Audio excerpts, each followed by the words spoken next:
Hi, everyone. Welcome to Here for the Health of It podcast. We have a great show today.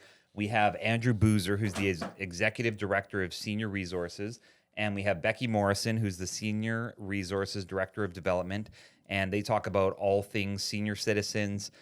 They talk about Meals on Wheels. They talk about social isolation and what it's like for some of the people here in Columbia and how you can get involved. So I hope you enjoy. Thanks for listening. This episode is brought to you by our sponsor, Warren and Dillon, the Midland's trusted personal injury lawyers. Here's some great advice from our sponsor. Hey there, Brett Warren with Warren and Dillon. I wanted to talk to you today about some of the biggest mistakes you can make when it comes to dealing with insurance companies.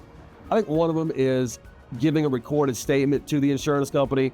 The problem is that the insurance companies, they're doing these recorded statements to help their case and to hurt yours. And so they're going to ask some sneaky questions that are designed to hurt your case. One quick example, they'll ask how many feet away you were from the other car when you first noticed them.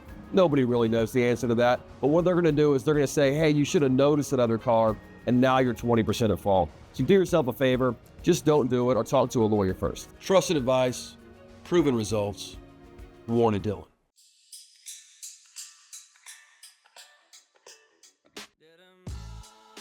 Welcome to Here for the Health of It podcast. I'm Dr. Randy here with Dr. Tom. As always, we have some great guests for you today. For those of you that have given us a review or you've checked us out on Instagram, thank you. We see that. Keep it coming. And I also want to talk a little bit about our sponsor too. You probably noticed that Warren and Dillon is one of our biggest and newest sponsors now. And we know them and recommend them because after working with a lot of personal injury firms in Columbia, we found they always pick up their phone. They're a smaller firm. They always take care of people. We've just seen firsthand what a great job they do with people. So that's why we wanted them as one of the sponsors. You'll hear them on here quite a bit. So let's get into it. We have two great guests today. We have Andrew Boozer, who's the Executive Director of Senior Resources, and we have Becky Morrison, who's the Senior Resources Director of Development. So thanks for being on the show. Thanks for having us. Yeah, looking forward to it. So when it comes to seniors, you guys know everything about them. Theoretically. Yeah, quiz me. Let's Pretty go. much. Well, so I was looking up some statistics about Columbia, and I was trying to put into ChatGPT what's the most interesting things about seniors in Columbia, and there wasn't much there. But there was a whole bunch of things about seniors in general. It did say that Columbia has a 15% senior poverty rate, which is higher than the national average, which is 11%, which surprised me.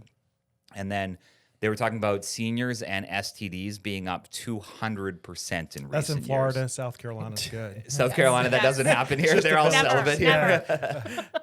But I always think of loneliness as being one of the biggest issues that most seniors face. I'm sure there's poverty and food insecurity and health issues. All those things happen. But when you're by yourself the majority of the day, it can be a tough life. And if you have the news on, which is 98% negative, and you're watching TV for 7 hours a day, that can also be a really depressing scenario. You feel like the entire world is falling at all times. You got it. You're dead on. That's the social isolation. It's just taken over, and we all sort of felt that during COVID. Like each one of us felt that when the shutdowns were happening, when COVID first hit. It's like it really stinks to be at home by yourself and not have somewhere to go and not see your people. Well, for folks who have lost their mobility and can't get out of the house for whether the physical limitations or financial limitations, or their people have died and they just don't have that big group anymore. Well, That's how they feel every day, and that's how they're feeling today. And that's why it's important for groups like Senior Resources and the community to really come around. I think a study, 1 in every 4 adults over the age of 70 is clinically socially isolated. They do not have enough human interaction to have normal everyday lives, and that's a number that is scary when you come down and think about it. Very scary. And when you think about the time from 70 to 90, that 20-year gap is the same as 20 to 40, but it's such a different 20 years, it feels like. So what does it look like when you guys are going there? I know you deliver food, you organize things, you have senior centers. What does it look like when you're trying to recruit someone who's socially isolated? and convince them not to be socially isolated anymore. Well, nobody thinks they're socially isolated. Is that right? Right? Like Big you may denial. feel it, but you don't know that's what's happened. You don't necessarily realize in those 20 years as life is changing all around you and you're in the midst of it, you don't really feel it. And all of a sudden you just wake up and it's like, where is everybody? And so that's really the challenge. And so it's what we try to do is to start with those older adults, because nobody wants to be a senior citizen either, right? You want to be an older adult. So when you're an older adult, is getting active in those community activities, whether it's volunteering, delivering meals to other seniors, or coming to a senior center and finding a new tribe. People who are going through loads of the same life experiences together and to find your niche. And so that can extend that period when isolation may creep into a life, because it is about being physically active and physically healthy, but it's just as much about being mentally fulfilled and having a reason to get up and to do something that day is just as vitally important as it is to keep your balance or make sure your back's feeling good or all the things that go along with that too. Today's episode is brought to you by our sponsor, Columbia Family Chiropractic, with 3 easy-to-get-to locations, one in Forest Acres, which is by Trader Joe's, one in O'Neill Court by the DMV, and one in the Northeast by Sand Hills. You'll be sure to have somewhere near you. They offer a ton of services from corrective care, on-site digital x-rays, spinal decompression for bulging or herniated discs, dry needling for injuries, pediatric care, and a Class 4 laser. They accept all your major insurances. And if you mention this ad, you'll get a discount on your first appointment. Check out their website at cfc4health.com or Google Columbia Family Chiropractic. That's cfc4health.com. So I guess give the audience just a broad stroke of what you guys do. Like, what are all the things and senior resources? Yeah, so very broadly, so we are providing resources and programming for older adults so they can remain healthy and active in our community. So that is, as Andrew's kind of talking about, our continuum of care. So we've got the Laurie Center at the forefront for that. Younger older adults, because like every year a birthday comes, we're like, oh, getting closer. But that's really for like the 50 and up adults. So they are. So at 50, we're starting. Yeah, come Really? join us. Yeah, Nice. soon. It's soon to Yeah, come. Tom Randy's can not. come. Randy's I knocking on still the have a door. few years. Some quiet silence over there. But at the Laurie Center, we have over 70 hours of programming a week that ranges from fitness classes, so getting your Zumba in. We have a newly renovated gym where you can use your treadmill, you can lift weights. We have a personal trainer that is available to our members, to educational classes for that lifelong learning element, if that's like really what kind of scratches that itch for you and you want to continue on. Like this week, we have a brain health seminar. So they are highly engaged, highly active, 700 plus members. Wow. And then kind of working down the line of older adults that may need a little bit more of our support. And so that is the wellness centers, where we have 4 throughout Richland County, where we pick up these older adults, we bring them to one of these locations. They have that community, they have activities, we have special guests come and join, volunteers come play bingo. We are pros at bingo over here. And then we also serve them a warm meal together in community and fellowship. Then kind of like working down the line, that is the next senior is that homebound senior. So that is our Meals on Wheels client, where by the end of our year, our fiscal year, we'll serve about 1,100 older adults in the county with that meal Monday through Friday. And so the vast majority of those meals are delivered by volunteers. I ran a route last week, and I might have been the only face at some of these folks that we saw that day. The vast majority of our clients are living alone. They didn't know that this would be their life. We've had a client that moved down with his spouse around COVID. The spouse passed away, and then he called us reaching out because he's like, I don't know what to do. What do you do? Yeah. Like what's going on? So our meals meet a third of their nutritional value for the day. But it's really just the volunteer is that face, letting them know that somebody in the community cares about them and is looking out for them. And our volunteers are also our eyes for us. Like, we don't know what's going on with all of our clients every day, but a volunteer can give us a phone call and say like, hey, I think Mr. Smith is like, he's looking a little extra wobbly. Can you check in on him? Or he didn't answer and it's been like 2 days I've done this route and I haven't seen him. Can you just put eyes on him, give him a phone call his next of kin? And so that is a way for us to kind of take care of our clients, but then also it could be a client where they're daughter, son lives a couple states away, and they're the ones that referred mom or dad to us. Wow. So that's very broad. Do you guys, so your location, is there a location that's you guys? That's the Lori Center? And then you work with other, are they called nursing homes? Or is that a different, I want to get the terminology right. Yeah. So we serve all of Richland County. Okay. And in general, every county in South Carolina, and for listeners really all around the country, have a version of senior resources, but we're the nonprofit here that serves Richland County on that. And so our goal is keeping that senior independent and living in their own home for as long as possible, so they do not have to go to assisted living or nursing home, because you're looking at, $6,000, $10,000 a month to be in one of those facilities.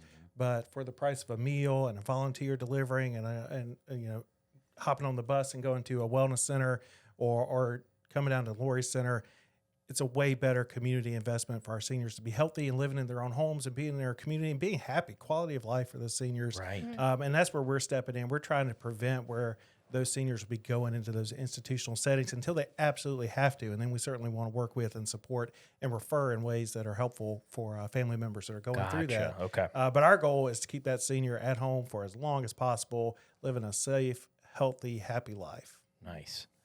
Awesome. So then how does one qualify to work with you guys? Is it a certain age and then they can work with you? Does somebody apply? Do you get nominated? Yeah, so every program's different. So like the Lori Center, hey man, come on in. We've got a few Age classes 50, that are open to the public. Really? So, Water Zumba is starting in a couple weeks. that's right. We've got the pool next door at Maxie Gregg Park. So, come do some classes with us there in the pool. And so really just being attentive to those needs as folks are aging. The more intense the program, the more qualifications you need. So if you think you may need Meals on Wheels, give us a call, talk to our social worker. And if you fit the program, great, and we'll get you started. But it may be actually that you don't really need Meals on Wheels. You're just lonely. Yeah. And you don't know about our other centers and the other things to do. And so if we can get you connected with one of those programs, then suddenly you're not home every day. You don't really need that more expensive, more intensive program like Meals on Wheels. What you really needed to do was to go to the community center down the street and have lunch a couple days a week, play a little bingo, and do a little arthritis exercise. And suddenly you're healthier and happier and you're not homebound. And we prevented that homebound situation from happening or delaying it for years to come. And so each one of our programs has a little different, but it's not income-based. It's not insurance-based, most of our programs. Yeah. And so it's really getting to know that senior situation and what the need is and how can we best give them the best life possible for this moment that they're in. And as conditions change, they already know us at that point. And so when it does need to get a more intensive service, that we're there for them at that point. Sweet. So how often, this is for Becky, how often do you get hit on when you go deliver meals? Oh. Didn't see that coming, Becky. It happens. Because when I did it when I was younger, I was Randy, like getting cat. I was getting asked the cat wrong called. person on the couch. Are you the one getting 70% of our of the people we serve are female. Oh, so you should have been looking at me, and I have the right hairstyle for the And the beard. He's deeply offended. He didn't get that question. You're going to get like a negative review, and it's going to be from some like weird computer. I assume Becky was the one getting hit on. No, but yes, it happens. There's no way around it. If you're by yourself and you're 70 years old, you take any opportunity. take your shot when you have your chance. Here's a human. Yeah. And then what are provided in the meals that you guys bring? Like what would be a typical meal that they would get? Oh, I should have looked at the menu to see what today was.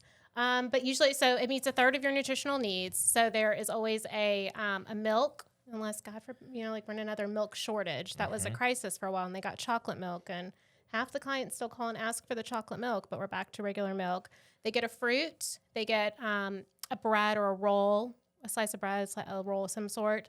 They get a protein. So sometimes it's like they could be a fish day.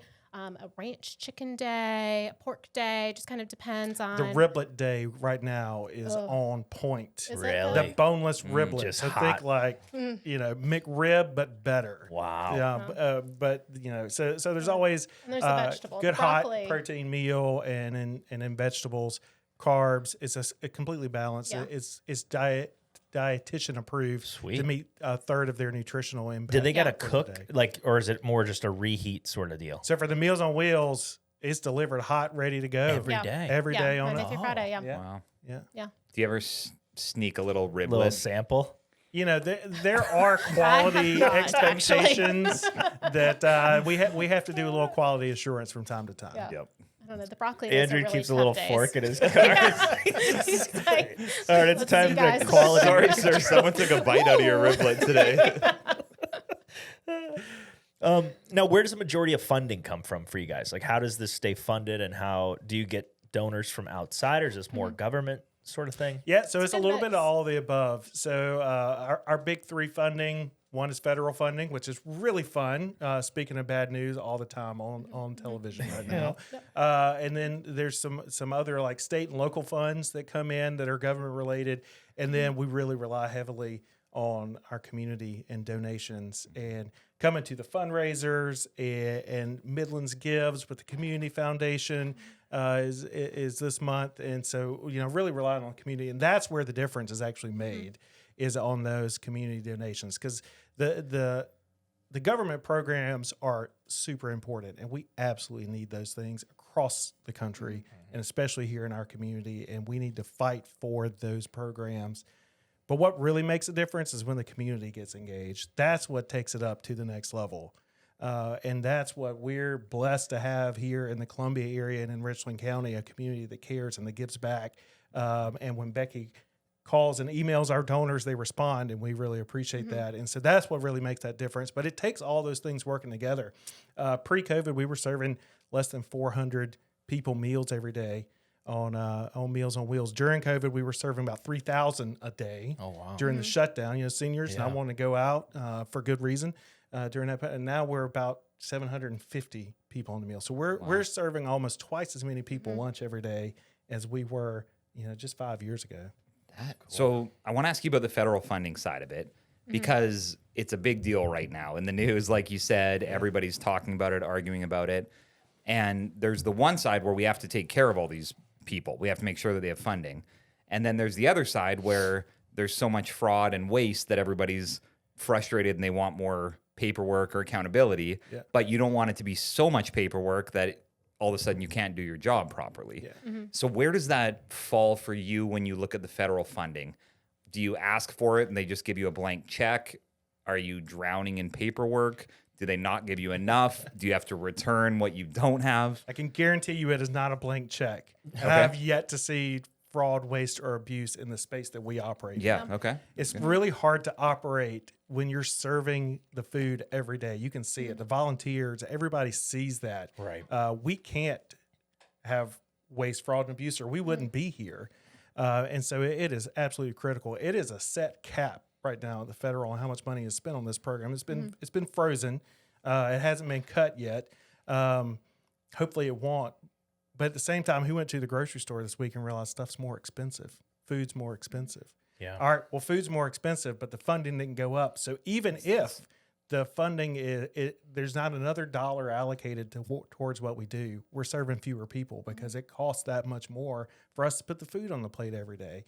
And that's the painful reality.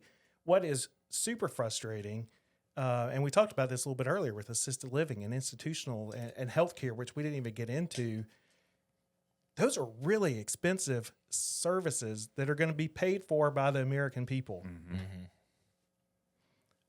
A hot meal delivered to somebody's doorstep, or a community center with a nice treadmill and somebody who can be there to lead discussion and take care of them, relatively inexpensive. Actually super inexpensive, because we can do a lot with a little. Yeah. And from an investment standpoint as a country, as we've got baby boomers that are now going into this phase of life, and we're going to have more seniors in America than children for the first time in our history. by 2034. And in South Carolina, it's going to be before 2030 because we have so many seniors, both living here and just aging and moving here from other parts of the country. So why won't we take these investments that can give people a better life and save our government money? Because nobody prioritizes prevention. I would say that's our biggest frustration ever, is the entire medical system is reactive, waits until you get sick. They will allocate $0, it feels like, to preventing people from getting sick, but will put mountains of money once they are sick.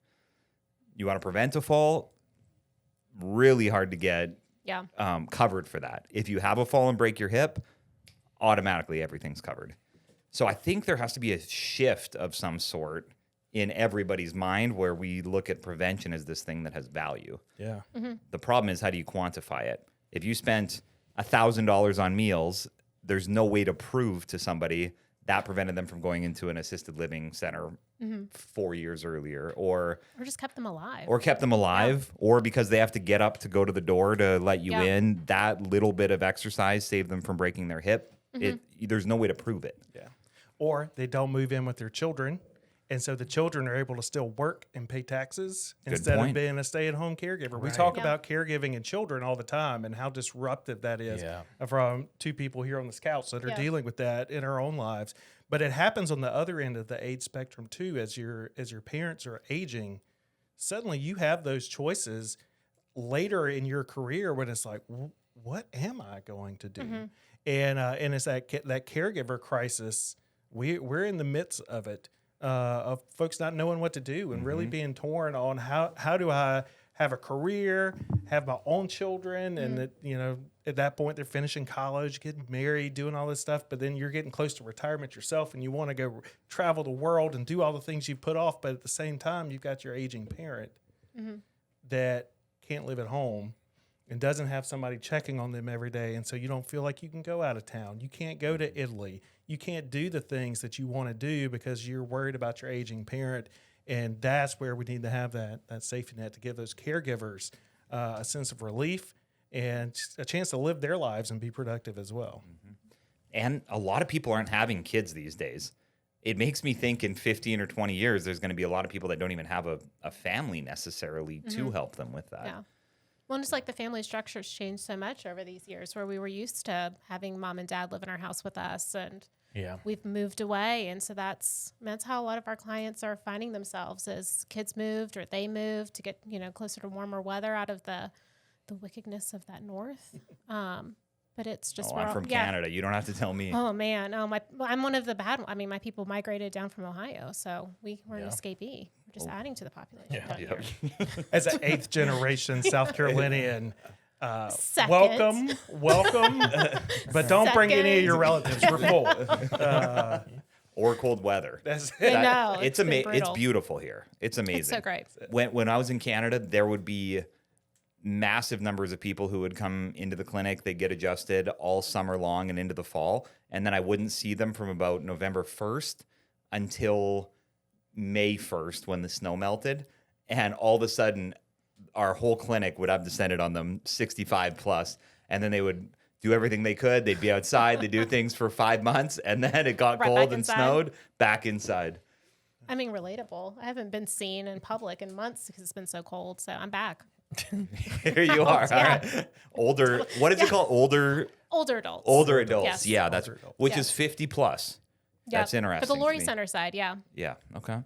Start planning. And on the prevention side too. So we were talking about, or Tom and I were talking about we have a neuropathy program that we do at the office, and we just started doing it in the last year or so. But we've been looking at areas in the medical world where people are just basically being funneled drugs, and that's it. And neuropathy, which is when you start losing feeling in your feet or your hands, and then it progressively moves up to your legs. And then as you lose feeling, the potential for cuts or scrapes or things to get infected or not taking care of that area that could lead to amputation, it's literally $500,000 if somebody doesn't take care of it. They're just given gabapentin as their primary treatment. And we're finding there's these natural drug-free ways to take care of it, but nobody's talking about it.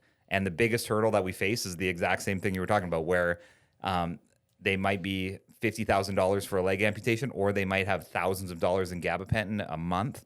But to do something outside of the box that really works is a couple thousand, 3,000, but there's zero funding for it. Yeah. Yeah, so like our Tai Chi instructor at the Lori Center, Bill, he's great. He actually goes around to our community centers and does Tai Chi. He has his own personal story on that. And he went from being college football player to not being able to tie his shoes because his back was so messed up. And Bill, if you're listening, I may not have all the details right, and you can come on the couch and correct the story. But he learned the art of Tai Chi and realized it gave him life back. Yeah. And he's made it his mission, and now he's teaching that to folks to do the same thing. Like you don't need always a medicine cabinet full of pills to feel better, but you do need to do something, and that's what the Tai Chi class is great. And so he teaches 3 different levels of that. So if you've never taken Tai Chi before, come in and Bill will get you right. Both physically and also just making you feel good about yourself. That's cool. And so you're exactly right. Like that, those little preventive steps make a big difference. Massive. Yeah. Do you guys bring in experts and speakers from the community to teach seniors? Or how does that work? Guaranteed. You don't want me teaching the seniors on this stuff. We've tried. He's demoed his Zumba class stuff. Stretching with Andrew. I did teach my first class in December. Oh yeah. Zumba? It was That was a Zumba? It was no. not It was Zumba. even better. It was in a room gingerbread filled with house, women. gingerbread house decoration class, and He was basically in the corner by himself, like happily making a gingerbread house. I thought I was a great art instructor, and I'm no artist, but I was like, you know what? I think this is really good. And as soon as everybody got it all together, one by one, every gingerbread house just collapsed. And we just had a great He asked earthquake. if he wanted a hot glue gun, and he was like, "No, that's not the art. Cheating. I'm an artist. I sing." I'm like, well, my gingerbread houses make it through like an hour. Have you ever seen Billy Madison before? I think Happy Gilmore. Yes. Where she's doing some sort of art class. She's like, my fingers hurt. He's like, well, now your back's gonna hurt because you just got landscaping duty. That's Andrew out there in his class. Yes. That's it. But, Redo it. We're not going home until everybody redoes a gingerbread house that works. Gonna be happy. We needed decorations, but no. So Andrew's not the expert. We bring in real experts to this. We have at the Lori Center. They have a series called Lori Lectures, and so that runs twice a year, October and February, and it's a month-long series with 4 or 5 different class offerings that you can opt into. And then they've been dabbling with some like one-day workshops. Like we have one coming up this week on dementia and brain health. And those be like retired university professors. Yeah. They're retired from University of South Carolina or Columbia College or Benedict or Allen or any of the great schools that we have right here. And they want to scratch that itch for teaching. But they don't want to wake up and go to class every day. I can relate. That's why I'm still not in school. And so we bring them in and they're able to teach teach those things at the classes. What are the topics that you guys hear from seniors that they want, like they're interested in nowadays? We've got the history buffs. So we've done a lot of wars lately. They love that stuff. They love the wars. So we've got one coming up. This might be breaking news. This is our big moment. Yeah. I don't know. We're going to have an AI class this fall. No way. Stop it. I didn't know that. See, really I told you it's breaking news. Cool. It's breaking news. So we've got an AI expert that's going to be coming and leading a month-long series of classes to talk about AI and how it's going to change our lives, whether we're ready for it or not. It's here. And so it runs the gamut from what happened in World War II to what's going to happen when World War III breaks out eventually. But on the lighter side, film, film photography, architecture, watching. Yeah.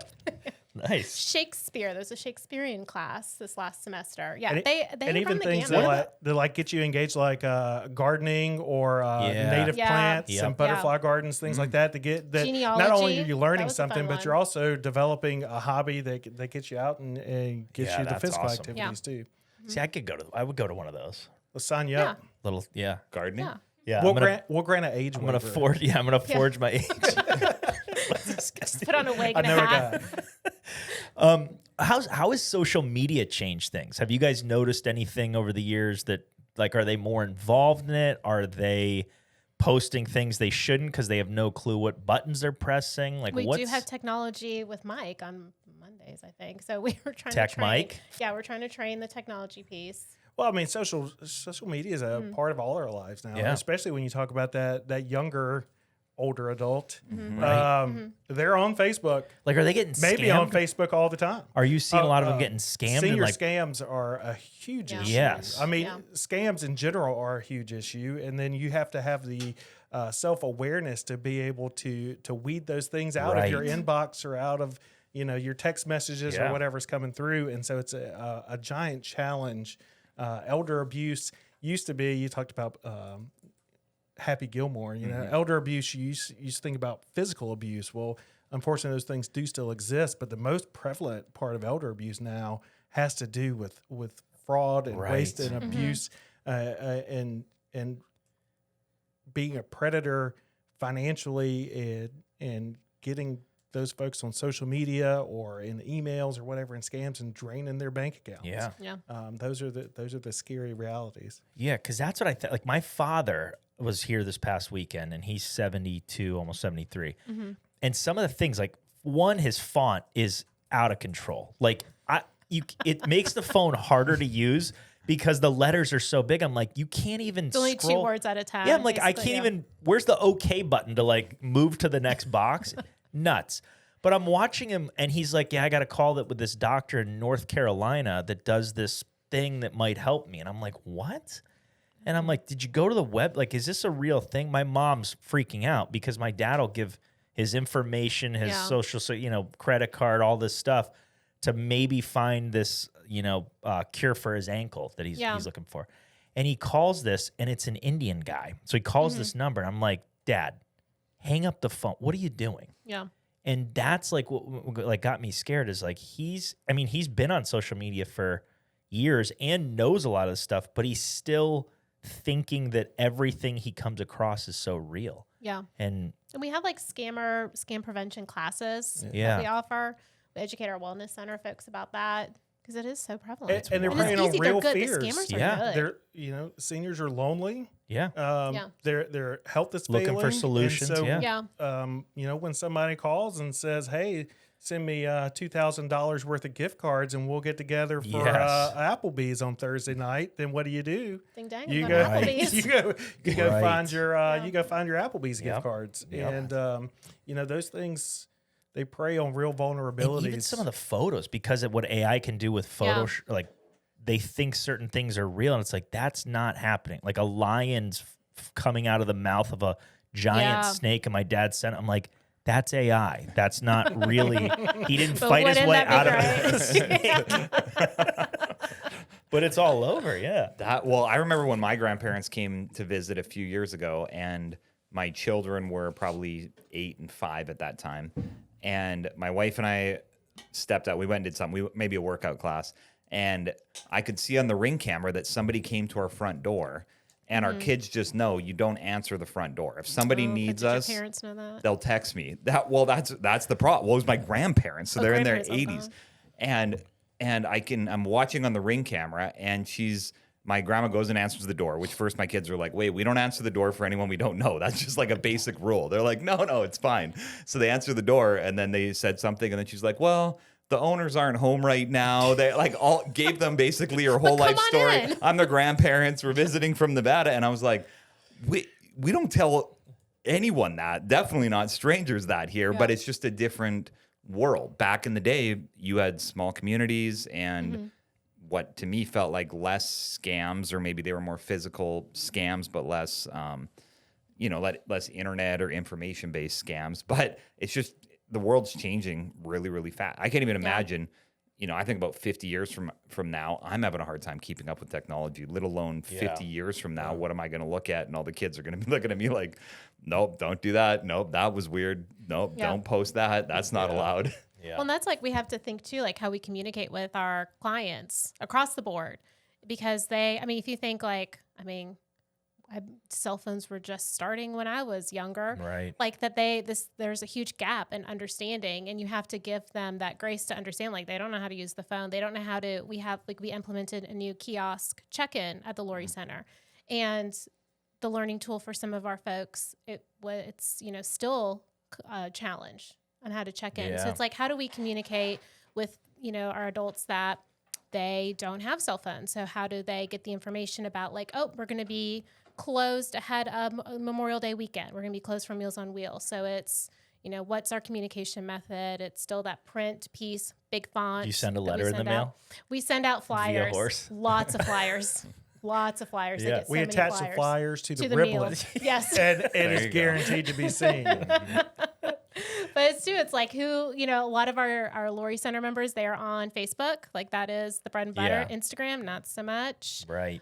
They love a weekly email, which for me, I still have a hard time. Like I would unsubscribe to us so quick getting an email from us every week about upcoming classes, but they love that communication. So it really is just like learning how to speak and understand the needs and like what their comfort is in receiving information.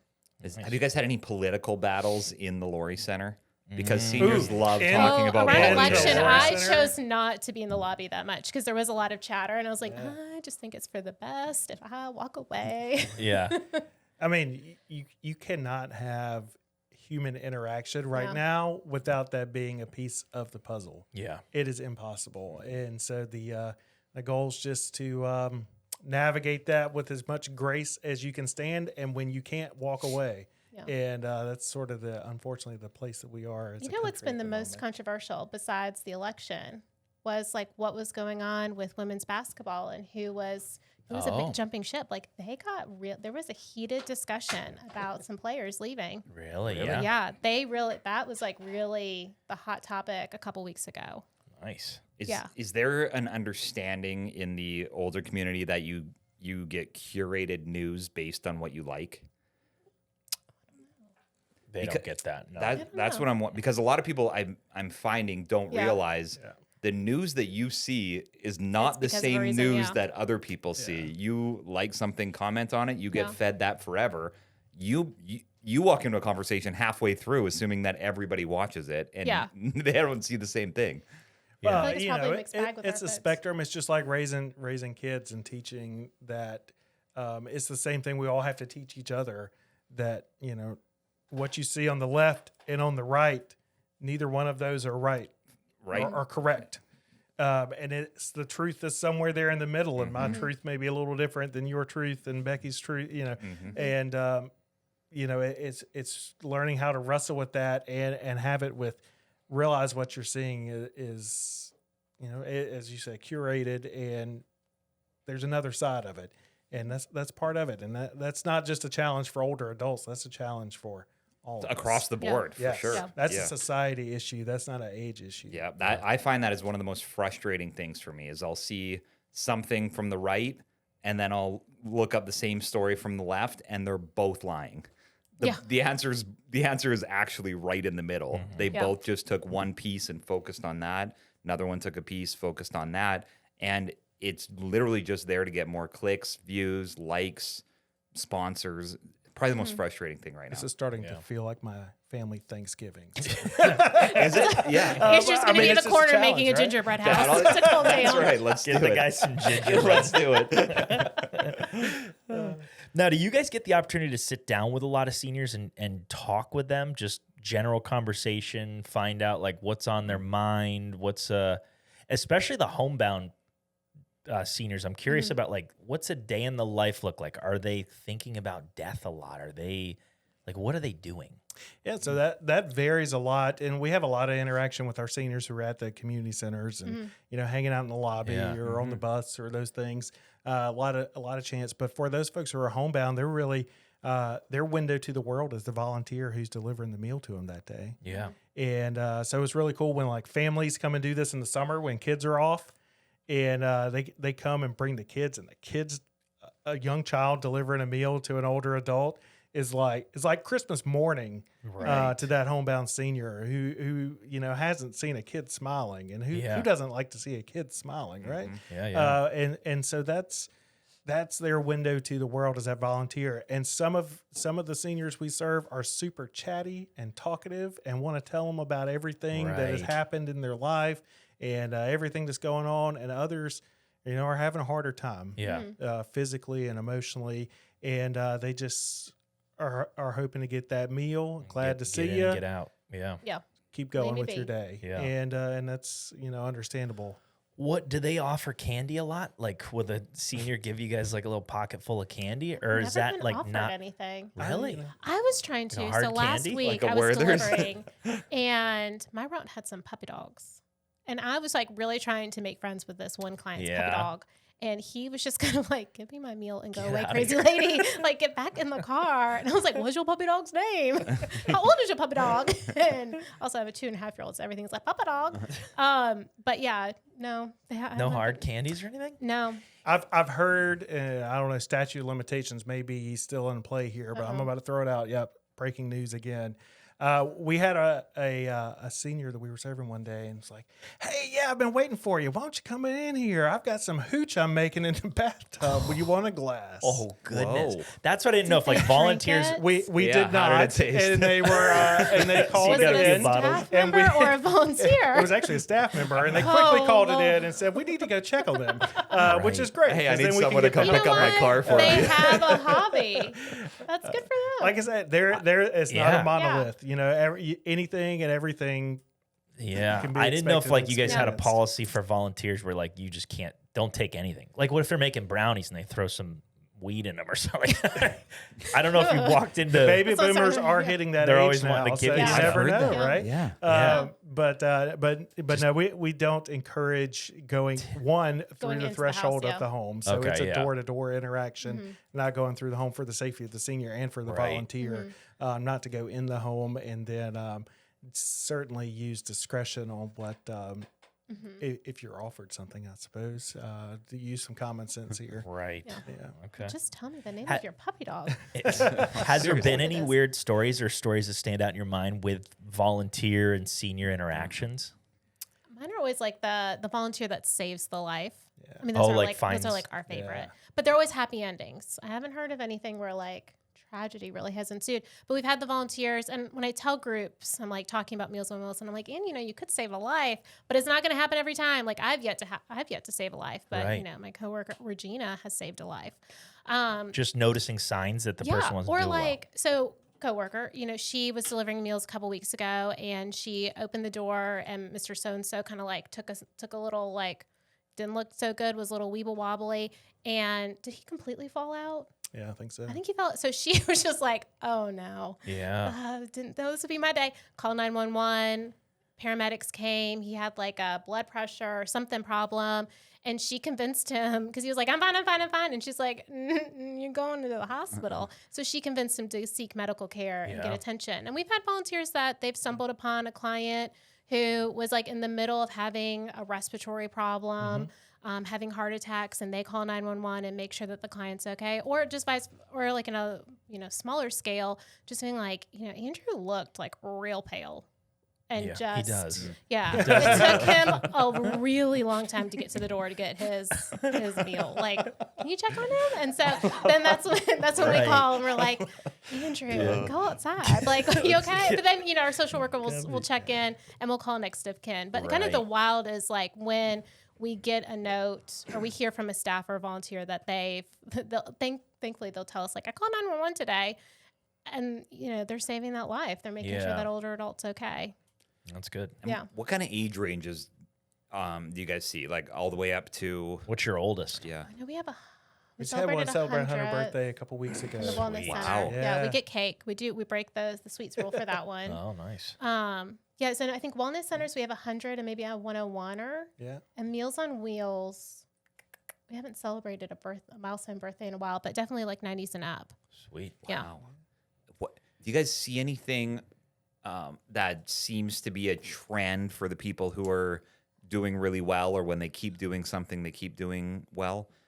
I mean, social interaction I know is a Yeah. big one, but I'm just thinking Yeah. for myself, I picture myself being 95 and active and doing all Yeah. these different things, but I think age changes your perspective on things. Yeah, well, it's about finding your purpose for the stage of life that you're in, right? When I was 19 years old and a college student, my purpose in life was very different than what it looks like now at 42 years old, and trying to figure out, and it's finding your purpose in those moments and realizing that things change and you have to find that purpose. And so, at one time, maybe it's, staying out till 4 a.m. and doing all the fun things in 5 Points. But, at 95, my goal is going to be get up, get dressed, fix something to eat, do Take Watch a walk. couple Take a programs walk. on Yeah. TV. make a phone call, check Yeah. in on somebody, do those kind of things. And so it's really about finding that purpose that keeps you independent. Well, I was having a discussion with one of our folks, older adult in the community, and so she lived across the street from another older adult. And they used to always converse and have. Well, they couldn't get out of the yard much anymore. They were having mobility challenges, but they had a sign. Every morning they would wake up and they would open the blinds in the living room that the other one could see. And that was their signal to each other that the other lady had gotten up for the day. Wow. And so they found that way. And then later on, they had to make a phone call or whatever. But if somebody woke up and by mid-morning, they knew something was wrong if the blinds hadn't been opened up. And so, it's finding those little things that they give purpose. Yeah.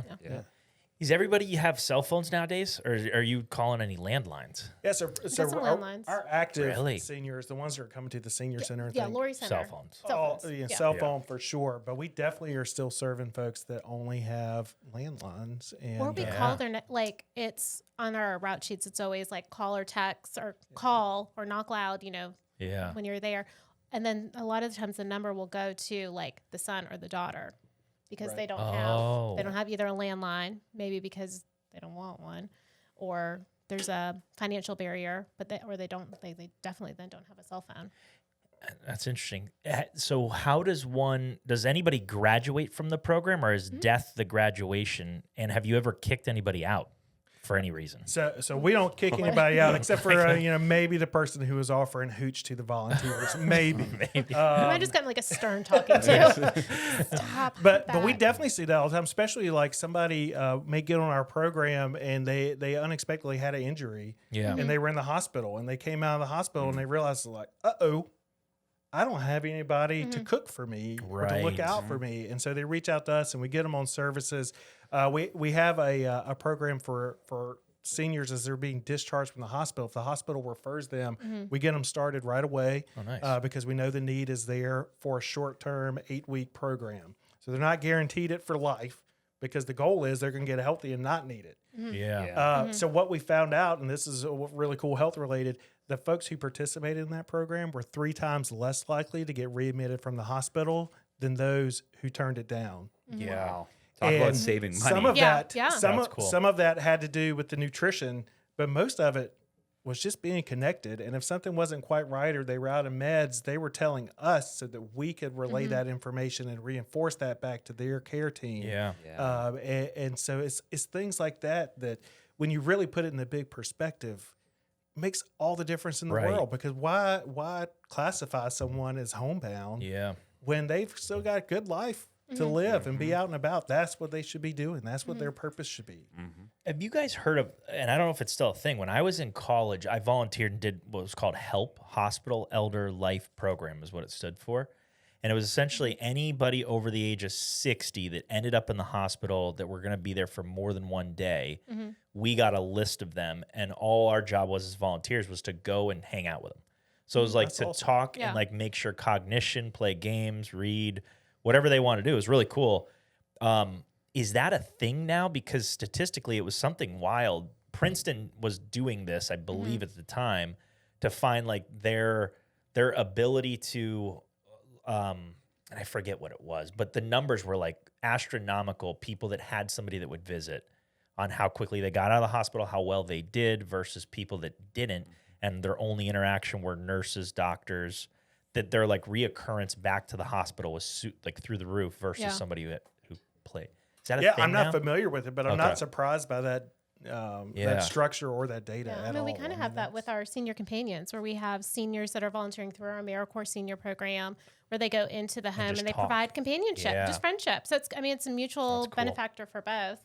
And Andrew, I'm going to let you give your favorite statistic about social isolation, and love this. So there was a study that came out. I can't remember, somewhere out west. I don't remember the university, but they came out and said that being socially isolated at home has the equivalent negative health consequences of smoking 14 cigarettes a day. I saw that too. Yeah. So for those of us who are trying to figure out what we want to be when we're 95, one, you should be healthy and active and in the community. Yeah. But if the choices come down to being a chain smoker and playing poker with your friends, or sitting on the couch and watching Wheel of Fortune all day, those are equivalent. Go gamble and have So some go have cigarettes. some fun. Go rip some daggers. Go have Less some fun. than 14.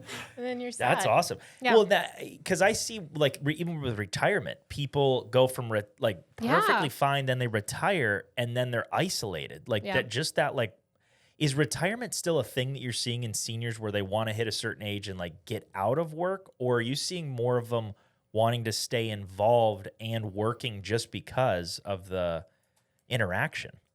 Well, yeah, I mean, I think that everybody wants to have somewhere to go and something to do. So if work is that fulfilling thing in your life, then you're going to find work to do, whether it's in your natural professional field or in something, adjacent to it through.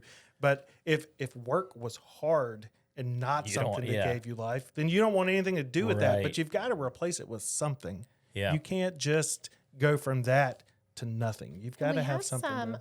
We have like one of my favorite Lori Center members.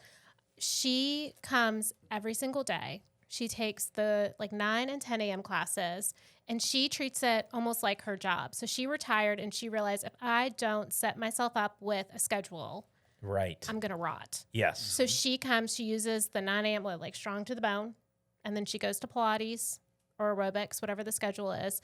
And that is her, I get up, I do this. And then we have others, like my mother retired, and she was so excited that she could then start spending time with her regular route. So she's got her route that she does twice a week. So we get a lot of retirees that are coming in, and they're looking to set up like, what's my new routine? So it can be either through the Lori Center by taking these classes, and like I'm here either Monday through Friday, or I'm here Monday, Wednesday, Thursday, and then I'll see you in the summer on Saturdays for my water class. Or we see a lot of retirees that come and do the Meals on Wheels, and so they're giving back to, not the future them. Hopefully they won't need our services, but they're giving back to these older adults. It's keeping them in routine. And then also we keep an eye on them too. Like we know if we haven't seen so-and-so in a while, but where are you? Are you on vacation? Are you doing okay? Like, why haven't you signed up for a route lately? Or you missed your route. Are you doing okay? And then sometimes that's also we find out what's going on with some of our volunteers. Right. They need a little eye out. And like we've got 2 retired volunteers, Bill and Harold. They volunteer together. Best. So like men are lonely people. Yeah. Not We these don't two. have friends. Yeah. Right? Everyone Like we they know have is a friends when friend. we're like 19 years old, and then we cut it off. We're like, nope, that is the high water mark of friendship, and that's it. Yeah. Well, like Bill and Harold, like this is the thing they do. Like, It's not going to ball several games. times It's a not week. doing whatever. They deliver meals together, and it gives Yeah. them a reason to get together and deliver meals. And they might go to lunch, or they may go do something afterwards. But like that's their retirement fun thing to do. They don't play golf. They deliver Meals on Wheels. That's cool. And so it's really cool to see them pulling up in the truck, and they're having a good time and goofing off and catching up and complaining about politics and women and all the things that men like to do, right? And that's what they do in retirement. And so it's an awesome thing to see. What is a typical route? Like how many meals would a volunteer drop off in a It is, so we like to keep it under an hour, or like Okay. right about an hour. So you come between 10:30 and 11:45, you're at our doors. We have 3 pickup locations, one right around the corner from here at Spring Valley Pres. Millwood is our HQ, and that's where the vast majority of our meals get served out of our kitchen. And then we hang out in at Westminster Presbyterian off Broad River, so we can kind of hit the Irmo side, the other over the river, over the bridge side. So you pick up your meals. You either bring 2 coolers with you, or we'll supply you with some of our famous blue bag coolers, and we'll load you up with your hots and your cold and your route sheet. So you can use the paper route sheet, or we have an app. Like we are so look at you 20, guys. 25. We have an app. It's like And- Uber Eats almost. Almost, basically, it like kind of is. And so then we kind of send you on your way. You can pick a route or call Evan, and he will tell you like where to go. But it can be kind of like based, like if y'all wanted to, like we're going to challenge y'all to come join us for a route. bring the office. You could do Spring Valley routes. It'll stay kind of like in the neighborhood in which works best for you. So we have like some Elmwood, some Rosewood, Forest Acres, North Columbia, all around town. And then our database is great. When we input in a client, it'll route them together. So that way you're not going from point A to Z, you're going to A to B to C. Right. And then you'll rotate around. So like routes right now, you can have a route that's maybe like 8 to 10. We have some heavier routes. If there's like apartments or like a spouse. Yeah. Because if there's like, if, you know, like my spouse was on Meals on Wheels, we would put me on it too. So that way I didn't steal his food. Right. But it just kind of depends. But usually about eight folks, an hour. Nice. We try to make really it as easy as possible. We talked about retirees, which is a great way to volunteer. We talked about families that do it together as activity when the kids are out of school, also a great way. College students volunteering, fantastic way to do it. Yes. Even those who were out till 4 a.m. in 5 Points who need to do a little community service can be a great way No to judgment volunteer. here. We will take you. It's also great for a working professional. Yeah. That can take that lunch break and have a minute to recenter yourself. Right. The hustle and bustle and bad, news that's on TV and the stuff where we have so many working professionals is like Friday or Monday or whatever's their day, and they're like, this just put everything back in perspective and reset me for mentally and emotionally for the week, and to really give back and to make a difference and to see the smiles on the face of the people we serve makes a big deal. And you can do it on lunch break, and that's the goal. That we can get it done, get you in and out, and everybody's happy and going with your day and come back, because we need about 50 volunteers a day. So this is a massive undertaking of the community. This is way bigger than an Andrew or a Becky or any one person. It takes an army of people to get this done. Okay. Was there an event that made you guys decide this is what I'm going to do now? Origin work story in the nonprofit? here. So my origins, my grandmother delivered Meals on Wheels, not in Columbia, in the big city of Newberry, right up the road, and that was her thing. And I remember her doing that in my teenage years, and then her health failed on her, and she refused to quit. So folks who would come to take care of her, she made them take her to deliver Meals on Wheels, even though she qualified. She would have qualified had she asked for Meals on Wheels herself. She had her family take her to deliver meals to her people because she knew how big of a difference it made, and it gave her purpose. And so that has always stuck with me. And so it's been really cool now on the other side of my career. And I've always been in the nonprofit and the helping others profession. To be in a position to help continue that and hopefully pass that on to my children and their children and everybody else in the community to keep this train going. That's nice. Has there been any love stories that have happened here with deliveries, like just companions kind of run into? We do not cross the threshold Weren't of the there door. 2 clients that went? We had like a lunch bunch. Wasn't there a lunch bunch? So we have had romance? some love connections at the senior centers. Yeah, I think so. So like lunch we've bunch, heard they get that. together once a week. They go to the Lizard Thicket. They have a meal. Which is approved by the dietitian. It can be done. And I feel like there were 2 that they kept it quiet, and then there was like They didn't want you guys to know. there was a change of address. I feel like that. I remember hearing about that. There's some love connections. So no, like around. you guys It don't do any happens. like dating shows at the Lori Center or anything. We have love not to. done the Golden Bachelorette I Senior tried Resources style so yet, but we've been hard tempted. to do that last year, and Andrew That'd be said dynamite. no. Yeah. Well, and then the Golden Bachelor ended up being kind of like, little. Yeah, I got He a was little problematic, so we Yeah. decided to distance ourselves from that idea. Was he? I don't know what happened. Yeah, I think he lied. Did he? As they do. You gotta embellish What a a little guy. bit. As it Maybe his memory's as going. His memory reality might be television Yeah. I didn't lie. I instant just forgot. celebrities Yeah. do. No He clue. lied a little bit or something. There was a quick divorce. Are there like could you adopt a senior? Like are there like companion pro? Like say I wanted to hang out with an older guy. Yeah. And I was like, I'm looking for a 70 to 80-year-old, preferably like woodworker that's homebound. We're not there yet. We're going to need a lot of background checks on that. That was very oddly That's weird. specific. Yeah, we don't normally background check the volunteers, but we might today. Starting now. I just, I had Maybe, a how about you come to the kitchen and pack meals with us? We'll just keep an eye on you, making sure you're not slipping any notes. I'm I lonely. just Are you love old too? people. I just love old people. No, I had a patient who did woodworking, and I was like, Yeah. I want to hang out with him, but this is gonna be weird. I don't know how to ask him. I was like, hey, can I be your apprentice? And just like, he loved it. Yeah. Yeah. His name was Woody too, and I went Oh, over I his love house like probably once a month, and we just Predestined. we're in his wood shop, and like he taught me stuff. I was like, this is great. I'd love to. It'd be cool to have like profiles of older people. Well, you could come to the wellness centers and volunteer, like just talk kind of about creep on people. Yeah. Like, oh, you do woodworking? play some bingo. That's what, or Make some new Halo. friends. I was thinking there's got to be 70-year-olds or 80-year-olds that want to play Halo. I have actually Or never Call had a of Duty. conversation with any of them about video games. Really? Yeah, I was wondering. Had the games? new age. Yeah. What is the new? Like, you guys mentioned bingo, but are there newer games that these cats are playing?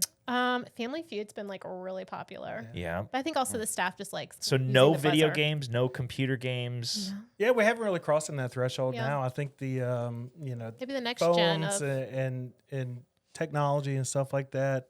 A lot more eagerness in this generation of older Yeah. adult than in prior generations. So like those folks that we're serving meals to, they're in their 90s. Like they're not going to be able to boot up the computer. They don't have the cell phone. Right. But those folks in the 60s and 70s, like that was part of their professional Yeah. career. So they know this stuff. And so it's always evolving and always Right. shifting. And I'm sure, 40 years ago, the meal of choice was meatloaf and mashed potatoes. And while Right. everybody loves a good meatloaf we now still and have again. meatloaf on the menu. I know everybody loves a good Delicious. meatloaf every Smells now and good then. that day. You can't. That's not the norm. And so everything changes. about We meatloaf. haven't had liver and onions in a long time. Yeah. But I'm so grateful for there that. was like a whole story at a conference I was at on like when this program began, it was a liver and onions type program. Oh goodness. And then it went to meatloaf, and now it's like Panera Bread chicken. I was like, I don't know where your funding comes from, but we're not quite Panera Bread yet. But that's the evolution of every generation has different expectations Yeah. and different ways that they relax and connect. And so when you look 20 years from now, there probably will be a video game room Yeah. or some things going on and more virtual type programming happening. Well, it's fun to think like how we started. So we started 1967, and it was a group of women, which Andrew and I had the privilege of getting to chat with them before one of them passed away recently, and they were part of a faith-based conglomerate of women get things done. They saw a need. They're like, our neighbors, our older neighbors are hungry. How can we do this? And they picked up with a local church, like busted into the church's kitchen, started cooking up meals, Yeah. and then they like hand drew the Maps, routes. yeah. Like this is, and it was like every day, like here's where you're going today. Here's a compass and a map. Best of luck, but they knew how to get there. Like now, like I had GPS getting here, and I still basically got lost. Yeah. And I knew where y'all were, but like it's just since the 60s, how far we've come just in our services with Right. now having a database that maps everything for us, Yeah. and having the an app that our volunteers can use, and going from serving like 20, I think they serve 25 or 50 people off Trenham Road to being everywhere in the county. It's just like we are moving so fast. And those two women, they retired the day Senior Resources brought a computer into the office. They were like, "Oh, I'm out. See ya. See ya." Yeah. Yeah. What is They're the great. percentage breakdown of people you work with as far as women, men? Is it, you mentioned more women on the homebound. Is that overall you're seeing 70% women at the Laurie Center? Or? It's way more than that at the senior centers. Oh, really? I told you, men are lonely in this world, and that's particularly true for those who are older adults. It is really hard to get us men out of the house Wow. to do something other than woodwork, I guess. So maybe we Got need a it. wood shop, See, right? you need more guys like me. I know a volunteer for that too. Just creeping around the Yeah. older men. I Seeking got older some for you. men. It's like 63% of our Meals on Wheels clients are female. Yeah. And so Laurie Center, it's probably more like 70 to 80. 2/3 are at or below 200% of federal poverty for the service side. So not Laurie Center, but for And Meals like on Wheels congregate. About 15 to 20% of who we serve on Meals on Wheels are veterans or Okay, a yeah. spouse or widow of a veteran as Gotcha. well. And so it's really giving back to that group that gave so much in yesteryear to our country and giving them a chance to give back too. So. And it keeps growing. I mean, like we are on a wait list for pretty much all of our programs. The need just continues to grow. It's like we'll see probably by the time we leave here, like we get emails from folks asking, how do I get my mom on service? How do I get myself on Right, service? How do I right. get my client on service? And so like today we may have added 2 to service. So they're getting a meal starting in a couple of days, but in their place, 5 will pop up. Right. Because the need is just, as we're getting older, just getting And that's bigger where and bigger. it really takes a community support, because the last thing we want to do is tell somebody Can't help. we can't help you Yeah. right now. We don't tell them no, but we do unfortunately have to say not yet, but we're working on it. So especially in this weird funding environment that we find ourselves in the governmental space, which, as I mentioned, is capped, and we can only do so much there. It's really up to the community. So we've got about 130 people on the waiting list that wanted us to deliver lunch to their house today, and we couldn't do it. And the reason we couldn't do it wasn't because there wasn't food, wasn't because there weren't volunteers. It's because we weren't sure we have the funding to keep it going. Like, we could get them a meal once or twice, and you know, put it together. Yeah. But we don't want, once we start serving someone, to then stop. So once they become a part of us, we're going to do everything we possibly can to see that person through until they don't need our services for whatever reason it is. They get better, or they move, or you know, whatever comes in life. And we don't want to make that commitment till we are 100% sure we can get it done. And so that is a challenge. Even though we're serving twice as many people as we were just 5 or 6 years ago, there's still such incredible need in our community, and it's only going to get more as the population ages. Yeah. What about animals? Oh, we love them. Well, obviously, I love the dogs. Yeah, so we noticed about, might be going more on like 12 years by now. Oh, wow. We had volunteers reporting back that they saw clients like accepting the meal and then like saying, hey, Scruffy, and then spooning off some of the food to their pets.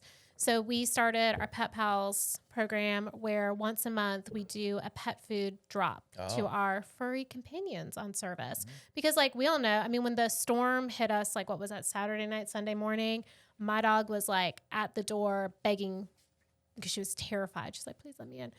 Like, our dogs are like, why? And I made my husband get up and deal with that. So like they are why we get up in the day to like answer when the storm is going and they're scared, or they make us get up to feed them. They keep us moving. So we want to encourage that and that's their companion. We want to make sure that our clients are keeping with their companions, but also still getting in the nutrition of the Meals on Wheels meal and eating it and not giving it to their pet.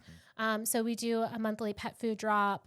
Have you seen any Cats unique? and dogs. Well, so cats and Yes. dogs would be the normal. I heard there was a bird. There was a bird bird. There was a bird for a seems while. normal to me. Fly high. My grandpa birdie. always had a bird. Yeah. What is with the? He fan of just the liked. I birds. think I he just know. liked it. He didn't have to do anything with it. Yeah. But I've had little flying squirrels before. You personally? Yeah. Is this like a Canadian thing? I She don't is know. was this what? rendered speechless.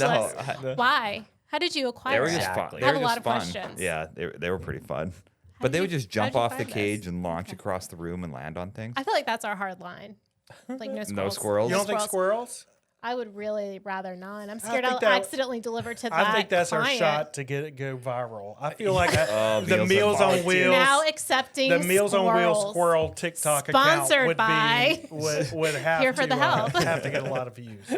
Yeah. That's interesting. But generally, it's lots of people have cats, lots of people a lot have dogs. I mean, the ratio, we're definitely a dog friendly facility, Yeah. more dogs than cats. But I think we were at 80. Yeah, it's right Animals around, on it's right service? around 80 to 100 animals that we're Wow. usually providing, providing pet food for once a month. Mm-hmm. And that's awesome because volunteers can pick that up during the day. You know, if you have a tight schedule or Yeah. you really want to get your kids involved, but they're at school, you can pick that up during the day. But then we actually encourage you to deliver that on a Saturday. Yeah. Because you don't have to worry about, is the food at the right temp? Did it stay in the cooler long enough to stay warm or cold or whatever it is for the day? You can deliver that more at your own pace. And so it's a Yeah. great opportunity if the traditional Meals on Wheels volunteers don't fit your schedule. Hopping in on what we call Pet Pals is great. And it's just as needed and just as critical to that senior being independent and living a happy, healthy life in their own home as delivering the meal every day. What fundraising events do you guys have that the community could get involved with and show up to or donate to, or Yeah. Our biggest. anything coming up? So coming up for the Senior Resource Society in October 4th, We will have our annual Biscuits and Bluegrass at the hangar. So that is from 10 to 1. Tickets will go on sale August 1st. And it's a family-friendly event. We really are not going to harass you at that event. We'll have kids' activities. We'll have beer. We'll have biscuits. We'll have bluegrass. But it's a great way to get the kids out of the house for Saturday morning. If you're over at Owens Park with soccer, just roll on over afterwards. We love everyone. And who doesn't need a cold beer after youth soccer? Let's be honest. We're here for you. So we've got that coming up. And then March for Meals is if you run, if you're one of those people. Oh, Randy's a big runner. Oh, I ran a marathon before. He wants to tell that Why? story. I've only told that story 40 Why? times. Well, we've added a cinnamon roll element in the past couple of years. Eat You a run salmon like bun? What you does This that is way mean? more impressive than a marathon, by the way. actually, Okay, yes. yeah. So You let's run see. like half of the 5K, and then you stop. And have y'all been to Cinnamon Roll Deli? No. What? Okay, delicious On on Divine. Divine Where Street. Where is it? Oh, Divine, Yes. yeah. So their cinnamon rolls, I mean, honestly, are like the size of my face, the regular size. So the smalls, That's the a little huge petites cinnamon are bun. like Your still face like is huge. like half. Thank you. I've never Thanks, felt Randy. more honored. Yes. No, when you said that, I was like, But they're whoa. huge. I just you need a visual. And then the minis are still like the size of an aggressive Krispy Kreme donut. But they are like caked. And so you eat 3 of them. During the During run? the run? Yeah. At the midway point, Yeah. and then finish the run. And I beg and plead every year. I'm like, please don't throw up. Like, if you think you're going to throw Right. up, I'd rather you just not do it. Yeah. And that Just group keep is so going. committed. So you don't have to do that for No, one. no, no, So it's an opt-in. those of you who were just completely grossed out by it, I promise you can run the 5K without Yes. having to do that. Yes. But those who accept the food challenge and have their own trophy, take Yeah. it very seriously and come back year after year because they are working on their technique to Jeez. competitively Yes. eat and competitively run at the same time. And we learned year 1, we didn't have them warmed. And so we got some feedback. So last year we too brought cold and stiff. the heat, because where the halfway point happens to be a block away from our office. So we, have a kitchen. So we used it to warm up, and the feedback was, That helps. yeah, they were really pleased with me. They were mad at me last year, but I won some people over. It's like a beer mile. I knew. Tell him the story. What'd you do? Have you ever heard of a beer mile before? Is it like every mile you run and you chug a beer? You run so you 1 start. mile You have total. to chug a beer. Oh. Yeah, you have to chug a beer to start, and then you run a quarter mile there and back. And when you get back, you have to chug another beer, quarter mile there and back, chug a beer, 4 quarter mile there beers, and back. So you drink 1 4 beers, mile. 1 mile. And we've seen people do it in 6 minutes and 15 seconds. How's that? Wow. That That's is not crazy. a challenge. Running a mile in 6:15 is fast. Yeah. But drinking eat- 4 beers. Yes, that's a ton too. But I would even Yeah. imagine eating cinnamon buns. That Yeah, it's in just a bit between much. would be really tough Well, too. and the first year we did it, I was just, I was at the finish line, kind of just checking on Instagram, chatting with people. And then, all of a sudden, we're hearing cheers. I'm like, how are they back already? That's nuts. And Just someone told me, hammering cinnamon Becky, buns. people can run faster than you. And I'm like, oh, valid. Did anyone eat the 3 of the big ones? No, I think we would have not had the race anymore. I think they would have all Done. just done me in. Sugar yeah. coma. Yeah, just there would have been a problem. Would have needed a paramedic. That's fun. All right, so people can support for that. You have Yep. you take sponsors. They can All the participate. They time. can Yeah, sponsor. buy tickets, sponsor, all of that. But in the meantime, still make a donation to senior resources, volunteer, give your time, volunteer at the wellness centers, running that route. And then if you're an older adult that's looking for something to do, come join the Lori Center. Come check us out on Fridays at, I think it's 9:30. We have open tours, so you can pop by, see the facility. Are we finished? Almost finished Oh, we're done. renovating. We're done. Andrew's never renovating anything ever again. We've renovated the space. So now the gym is. So we could get a little tour. Oh my Yeah. gosh, yes. Yeah. The gym is amazing. Need it. Is it Like- is there pickleball stuff in there, or is That's it? like a stretch goal. Don't bring that up to Oh, Andrew. He's talk very about it. yeah. Okay. A lot of people Boy. have brought it up, and it's just not really It's possible. a with high our injury sport. Yeah. So he keeps telling himself, yeah. Yeah. Pickleball's high injury. Now, it's so cool to see the different activities that are going on and how that your class, your group that you're with at the center, and they're really supportive of each other. And so, they're leaving Yeah. class and hanging out with each Going to other get in the lunch lobby, going to afterwards. get lunch, becoming their own little support group, which is really cool. Yeah.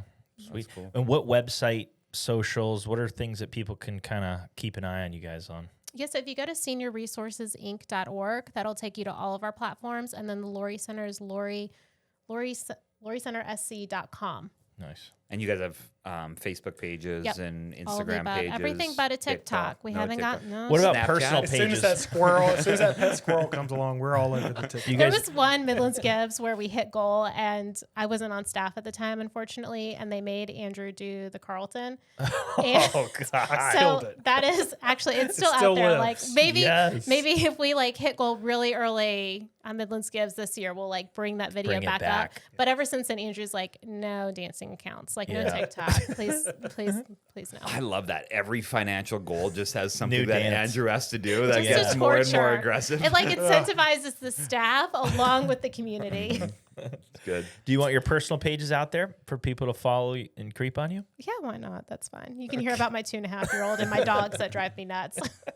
Hey, yeah, you can check me out on Instagram at Andrew Boozer. And you'll know it's me because I took my sons fishing yesterday and I outfished them and caught the biggest fish of the day. nice. Oh. And so you will see the selfie a lot of Boy Scout where, content where on I'm his holding the page. fish appropriately in front of the camera, Yep. so it looks even bigger. I did I've notice got that, it. yeah. Oh yeah, yeah. It It was, was a lot of pictures about like the same fish. yeah. No, it was 4. It was 4. They just What look the kind? same. What kind? Is it or is it Was it? AI? Yeah, yeah.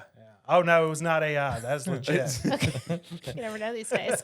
And then lastly, I think you were on the mayor's podcast, right? Yes. Much more boring than this one, right? Oh no way! We can't talk about Mayor Rickman that way. There's no way. There's no way. We So love Mayor- the city of Columbia. We're really thankful for all their support. the mayor volunteered with us delivering meals way before he was mayor. So Yeah. Good guy. Good guy. absolutely. All right. Although we didn't have to worry about background checking him before he was hanging out with one of point. our No. seniors now. So it's Just these podcasts. Do you like to do woodwork? It's getting a little tricky. I'm gonna show up with flyers. To the Lord. Hey, I'm here for a tour. And just sneak a bunch of We have a community wall at the Lori Center, you know. I'm there. I audit it We'll though. make Like a I go poster. down, I'm like, oh, this is inappropriate. You're gonna see a Event big poster of expired, me on there. ISO. All right, well, this has been a blast. Thank you guys so much. Thank Thanks for you. everything that you do in our community. We appreciate it. Everyone, go check them out. Thanks for being here. We're here for the health of it. For the health of it.